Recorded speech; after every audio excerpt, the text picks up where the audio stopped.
You spend time with people, and afterward, you feel exhausted, not just a little tired, but deeply drained, like something inside you has been slowly used up.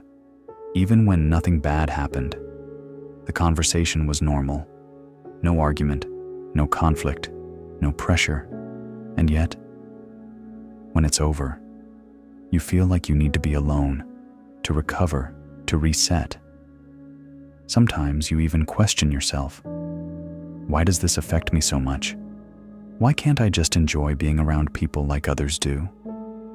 If social interactions leave you feeling mentally and emotionally drained, there is a reason, and it goes deeper than you might think. It's not just introversion. Many people explain this by saying, "I'm just introverted." And yes, introversion can play a role, but what you're experiencing is often more than that. Introversion is about energy preference. It means you recharge alone, but feeling drained after social interactions, especially normal, everyday interactions, often comes from something else. It comes from how your mind is working during those moments, not just who you are, but what your brain is doing in the background. The invisible work your mind is doing. When you're talking to someone, you're not just talking, you're processing. Constantly. You might not even notice it, but your mind is active the entire time. You think about what to say next, how your words sound, how you are coming across, whether your tone feels right, whether your timing is right. At the same time, you are observing the other person, their face, their reactions, their tone, their pauses, and your brain is trying to interpret all of it in real time. It's like running multiple processes at once: conversation, self-monitoring, social analysis, prediction, and all of that requires energy. Social hyperawareness. Some people develop something called social hyperawareness. It means you are extremely aware of yourself and others.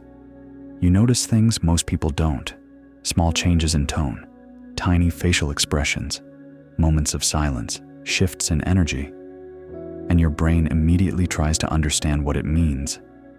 Did I say something wrong? Did that feel awkward? Are they losing interest? This constant awareness creates a kind of internal tension, because your brain is always evaluating, always checking, always adjusting, and that level of awareness is exhausting. Performing instead of being. When this happens, something subtle changes.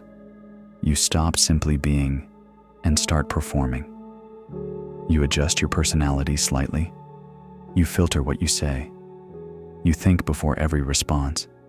You try to avoid mistakes. You try to avoid awkwardness. You try to make the interaction smooth. But that means you are not fully relaxed. You are managing the interaction. And performance always requires energy, even small performance, especially when it's constant. The fear beneath it. Underneath this pattern, there is often a quiet fear, not always obvious, not always conscious, but present. Fear of being judged, fear of saying the wrong thing, fear of being misunderstood, fear of rejection. Your brain wants to prevent these outcomes, so it stays alert. It watches, it prepares, it tries to stay one step ahead. And even if nothing bad happens, that effort costs energy. The nervous system response. Your body is involved too. When your brain perceives social situations as slightly risky, your nervous system activates. Not in a dramatic way, but subtly. Your muscles tense slightly. Your breathing becomes a bit shallower. Your focus sharpens. You become more aware, more alert. And this state, even if it feels mild, uses energy. Sustained alertness is tiring. That's why you don't just feel mentally drained. You feel physically tired too. The aftermath, overthinking. when the interaction ends, your brain doesn't stop. It replays. You think about what you said, what you could have said differently, moments that felt slightly off, even small details. This post-processing can sometimes be more exhausting than the interaction itself, because now your brain is trying to fix something that is already over, and that keeps the cycle going. Why others don't seem affected. You might look at others and think, they seem fine. They don't feel drained. They don't overthink like this. And often they don't, because they are not monitoring themselves in the same way. They are more present, less self-focused, less analytical. That doesn't make them better. It just means their brain is using less energy in social situations. What actually helps? The goal is not to force yourself to become someone else, not to suddenly stop caring, but to slowly reduce the internal workload. Less monitoring, less interpreting, less correcting. Let small imperfections exist. Let pauses happen.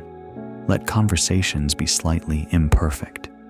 Each time you do that, and nothing bad happens, your brain learns something new. If you feel drained after social interactions, it's not because something is wrong with you. It's because your mind is working overtime, trying to protect you, trying to manage everything. But you don't have to manage everything to be okay. And over time, your brain can learn that too. You don't have to perform to be accepted, and you don't have to exhaust yourself to belong.